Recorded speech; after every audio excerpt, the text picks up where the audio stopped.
Hello Gujarat, કેમ છો? મજામાં? આપણા જામનગરમાં પણ હવે મેઘરાજા પધારી ચૂક્યા છે. ઇન્દ્રદેવની કૃપાથી હવે આપણને ગરમીમાંથી છુટકારો મળશે ખરો. મેઘરાજા ઘોરંધારી રાતરડીમાં આવ્યા હતા તો હું સવારે નીકળી પડી છું છપછપિયા બોલાવવા અને જોવા માટે વાતાવરણ કેવું છે. ચલો, એક કામ તો સારું થયું, મારી ગાડીને નવડાવી દીધી, જે હું ક્યારેય નવડાવતી નથી. તમને લોકોને લુચ્ચો વરસાદ પાઠ યાદ છે? ખરેખર લુચ્ચો છે હો. જ્યારે ઘરે હોય ત્યારે તો આવે નહીં, અને આવે તો રાતે આવે, એટલે નાવા તો જવાય નહીં.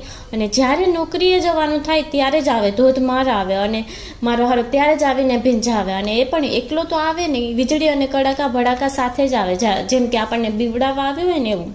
સ્કૂલમાં જલસા હતા યાર, એક બે છાંટા પડે એટલે આપણે રજા મૂકી દેતા. હવે તો શું મોટા થઈ ગયા, હું પણ થાકી ગઈ. ચલો વરસાદની રાહ જોઈને એક બે છાંટા આવ્યા છમછમ ખાલી, બીજું તો આવ્યો નહીં. ચલો, તમને મારા વ્લોગ ગમતા હોય તો લાઈક કરજો, શેર કરજો અને ચેનલને સબસ્ક્રાઈબ